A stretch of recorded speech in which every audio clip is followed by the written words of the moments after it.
Good morning dear learners. আজকে তোমাদের সামনে যে বিষয়টি আলোচনা করব সেটা হলো সাবজেক্ট। আমাদের 5 প্রকার সেন্টেন্সের মধ্যে প্রথমটা হলো অ্যাসার্টিভ, আর অ্যাসার্টিভ সেন্টেন্সের শুরুতেই আমাদের সাবজেক্ট থাকে। আজকে সেই সাবজেক্টের ওপরে একটা সহজ আলোচনা করব। তোমরা মনোযোগ দাও এবং আলোচনাটা শোনো। সাবজেক্ট, সাবজেক্টের বাংলা হচ্ছে কর্তা। তো সবাই আগেই শুনেছো যে সাবজেক্ট কাকে বলে। যাকে উদ্দেশ্য করে কোনো কথা বলা হয় তাকেই সাবজেক্ট বলা হয়, আর সংক্ষিপ্ত করে সাবজেক্টকে তোমরা কর্তা বলতে পারো। আজকে আমি তোমাদের দেখাবো ইংলিশ সেন্টেন্সে কারা কারা সাবজেক্ট হয়। প্রথমেই যদি সাবজেক্টের কথা আমি বলি তাহলে বলবো noun, any kinds of noun, যে কোনো প্রকার নাউন সাবজেক্ট হয়। এক এক বইয়ে এক এক ভাবে নাউনের ক্লাসিফিকেশন দেওয়া আছে।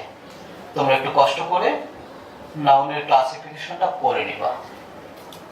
নাউন, আর খুব সহজ ভাবে যদি বলি নাউন কাকে বলে, আমরা আমাদের এই দু চোখ দিয়ে যা দেখি আবার যা অনুভব করি, আবার ধরা বা ছোঁয়া যায় না, এই সবগুলোই নাউন। আর এই নাউনই বাক্যের সাবজেক্ট হয়ে যায়। আমি একটু উদাহরণের মাধ্যমে তোমাদের বুঝিয়ে দিচ্ছি। তোমরা একটু উদাহরণটা দেখো, আমি লিখছি। নাউন দিয়ে উদাহরণ দেব। Man, man is mortal. এখানে ম্যান, সবাই জানো ম্যান মানে কি? ম্যান মানে মানুষ। এখানে ম্যানটাই আমাদের সাবজেক্ট হিসেবে কাজ করলো। আর এটা অ্যাসার্টিভ সেন্টেন্স। অ্যাসার্টিভ সেন্টেন্সের শুরুতেই সাবজেক্ট থাকে। আর সাবজেক্ট কারা হয়? প্রথমেই বলেছি নাউন সাবজেক্ট হয়। এখানে একক শব্দের সাবজেক্ট। ইজটা কি? ভার্ব। সাবজেক্টের অবস্থান কোথায় থাকে? ভার্বের সামনে, মানে ভার্বের আগে বা পূর্বে। এখানে আমি দেখিয়েছি একক শব্দের সাবজেক্ট, এবং এই সাবজেক্টের নাম হচ্ছে নাউন। তাহলে তোমরা জেনে গেলা নাউন যে কোনো বাক্যে কোনো ভার্বের সামনে যদি নাউন থাকে, এই নাউনটাকে তোমরা সাবজেক্ট বলবে। তো এরকম উদাহরণ তোমরা নিজেরাই এখন শত শত উদাহরণ, হাজার হাজার উদাহরণ তোমরা নিজেরাই দিতে পারবে। আমি এবার যাব পরের স্টেপে যাব। প্রথমে 1 নম্বরের noun as a subject of a sentence. This is assertive sentence. At the beginning of assertive sentence, subject is used before a verb. This is subject and a noun. Next, pronoun. Pronoun কাকে বলবো আমরা? সবাই ভালোভাবে জানো। নাউনের পরিবর্তে যে শব্দটা বসে তাকে আমরা বলবো প্রোনাউন। একটু উদাহরণ দিচ্ছি।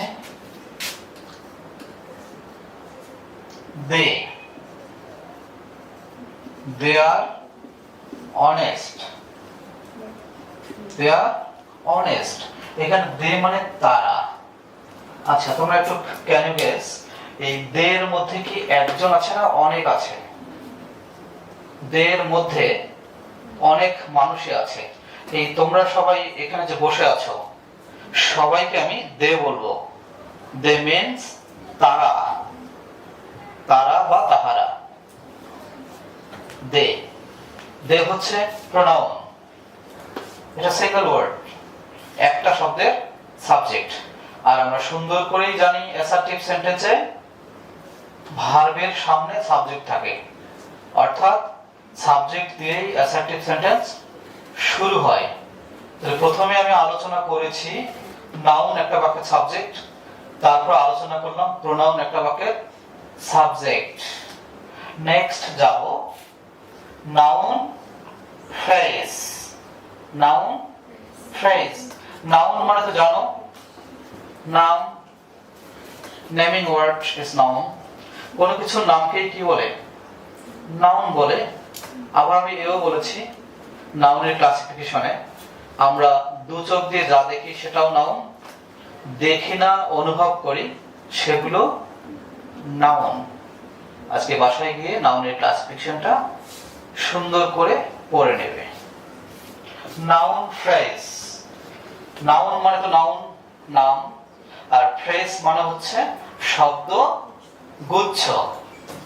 ফ্রেজ মিন্স শব্দ গুচ্ছ, অর্থাৎ দুইয়ের বেশি শব্দ এক জায়গায় অত্যন্ত সুসজ্জিত ভাবে বসে একটা সাবজেক্ট তৈরি করবে। অনেকগুলো শব্দ, দুইয়ের বেশি, সেই শব্দগুলোর মধ্যে হেডওয়ার্ড, মূল শব্দটা হবে নাউন। আর নাউনের আগে যে শব্দগুলো বসবে তারা সবাই নাউনকেই মডিফাই করবে, তারা নাউন সম্পর্কেই কথা বলবে। আমি একটু দেখাচ্ছি। আমি নাউনে দেখিয়েছি ম্যান, নাউন। এবার নাউন ফ্রেজে আমি দেখাবো দা ম্যান। এখানে কয়টা শব্দ? এখানে দেখতে পাচ্ছ দুটো শব্দ। ম্যান এখানে কি নাউন, আর তার সামনে কে বসলো? দা আর্টিকেল। কি বসলো? দা। আচ্ছা, এখানে একটু বলে রাখি, অ্যাটেনশন। নাউন, নাউন নিয়ে আজকে তোমাদের একটা গভীর কথা বলবো। নাউন সাধারণত একা বসে না, সিঙ্গুলার হোক আর প্লুরাল হোক, কিংবা ম্যাসকুলিন হোক বা ফেমিনিন হোক, বা কাউন্টেবল হোক বা আনকাউন্টেবল হোক, নাউন সাধারণত একা বসতে চায় না। যদিও মাঝে মাঝে একা বসে, সেটার উদাহরণ আমি দিয়েছি এখানে। ম্যান ইজ মর্টাল, এখানে ম্যানের সামনে কেউ বসেনি। কিন্তু আমরা জানি শতকরা 95 থেকে 97% নাউনের সামনে কেউ না কেউ বসে আছে। নাউন সাধারণত একা বসতে চায় না। তাহলে নাউনের সাথে, নাউনের সামনে কে বসে? নাউনের সামনে ডিটারমাইনার বসে, কিন্তু হেডওয়ার্ডটা কিন্তু নাউন। এই যে দা শব্দটা, দা ম্যান, লোক টি, এখানে দা ম্যান নাউনের জন্য কাজ করছে। ওর কোনো অস্তিত্ব নেই, নিজের কোনো অস্তিত্ব নেই। দা কখনো একা বসে কোনো অর্থ প্রকাশ করতে পারবে না যতক্ষণ না তার শেষে নাউন আছে। দা প্লাস নাউন, তাহলে আমরা দাটাকে বলবো ডিটারমাইনার। তোমরা আজকে বাসায় গিয়ে ডিটারমাইনার বের করবে তোমাদের গ্রামার বইগুলোতে, বা কোনো বড় ভাই বোন যদি থাকে, আশপাশ যদি কোনো টিচার্স থাকে, ইংলিশ টিচার্স, তাদের কাছ থেকে এই ডিটারমাইনার, নাউনের সামনে বসে ডিটারমাইনার, ডিটারমাইনার সম্পর্কে একটু আইডিয়া নেওয়ার চেষ্টা করবে। এখানে কয় শব্দের সাবজেক্ট হয়ে গেল? বলো দেখি, কয় শব্দের সাবজেক্ট? Two words. এখানে দা একটা শব্দ, ম্যান একটা শব্দ, দু শব্দের সাবজেক্ট হয়ে গেল। এখানে হেডওয়ার্ডটাকে ম্যান, নাউন। এই জন্য আমরা এটাকে বলবো নাউন ফ্রেজ। এভাবে টোটাল নাউন ফ্রেজ আছে প্রায় 16 থেকে 18টা। নাউন ক্লোজ সম্পর্কে একদম সহজ একটা আইডিয়া দেব। নাউন ক্লোজ তোমাদের এই WH ওয়ার্ড সম্পর্কে ধারণা আছে? দ্যাট মানে কি, দ্যাট THAT, দ্যাট যে। আবার W ওয়ার্ড সম্পর্কে ধারণা অবশ্যই আছে, হোয়াই, হোয়েন, হাউ, হোয়াট, তাই না? আমি এখানে একটু সহজ করে কথা বলি, প্লিজ অ্যাটেনশন, সহজ করে কথা বলছি। কোন পরিপূর্ণ সেন্টেন্স, ফুল সেন্টেন্স, কোন সেন্টেন্সের সামনে যদি দ্যাট বা WH ওয়ার্ড পাও, তাহলে ওই অংশটাকেই আমরা বলবো নাউন ক্লোজ। কারণ ওই অংশটা একটা সেন্টেন্সে নাউন যেভাবে কাজ করবে, ওই পুরো অংশটাও নাউনের মতোই কাজ করবে। আমি দেখিয়ে দিচ্ছি, একটু দেখো। আমি প্রথমে একটা সেন্টেন্স লিখবো, তোমরা একটু ভালো করে দেখো। আচ্ছা, I am honest, I am honest, এটা একটা ফুল সেন্টেন্স। কি সেন্টেন্স হয়নি? সেন্টেন্স হয়ে গেছে। I am honest অর্থাৎ কতগুলো শব্দ এক জায়গায় বসাবো এবং মনের ভাব যদি সম্পূর্ণরূপে প্রকাশ পায়, তাহলে সেটাকে তোমরা সেন্টেন্স বলবে। I am honest, আমি হই সৎ। এটা undoubtedly it is a sentence. Sentence, this is sentence. স্বাধীন সেন্টেন্স, মনের ভাব সম্পূর্ণরূপে যে সেন্টেন্স প্রকাশ করে সেটাকে বলবে স্বাধীন সেন্টেন্স। আমরা এই স্বাধীন সেন্টেন্সের সামনে আমরা দ্যাট বা WH ওয়ার্ড বসিয়ে দেব। দ্যাট সহ, দ্যাট I am honest, আমি যে সৎ। দ্যাট I am honest, আমি যে সৎ। এই অংশ দ্যাট এবং I am honest, এই পুরো অংশটার পর যদি অন্য কোনো ভার্ব পাও, is known to me, is known to me, is verb। Normally তোমরা কি জানো, ভার্বের সামনে কে থাকে? ভার্বের সামনে কে থাকে? Subject. That I am honest, this is subject, is verb, is ভার্বের সাবজেক্ট হলো that I am honest। এবার আমি তোমাদের আরো বলছি, noun clause as a subject কিভাবে তৈরি হয়। কোন ভার্বের সামনে is হোক আর অন্য কোনো ভার্ব হোক, কোন ভার্বের সামনে যদি that বা WH ওয়ার্ড যুক্ত কোন স্বাধীন সেন্টেন্স থাকে, তাহলে এই অংশটাকে আমরা বলবো নাউন ক্লোজ। এই অংশটাকে আমরা কি বলবো? Noun clause. এই অংশটাকে আমরা বলবো noun clause. That I am honest, noun clause. Is হচ্ছে ভার্ব, ইজ ভার্বের সাবজেক্ট হচ্ছে নাউন ক্লোজ। এখানে আরেকটা উদাহরণ দেই, তাহলে তোমাদের কনসেপশনটা আরো একটু ক্লিয়ার হবে। দেখো, আমি এবার হোয়াট দিয়ে একটা উদাহরণ দেব।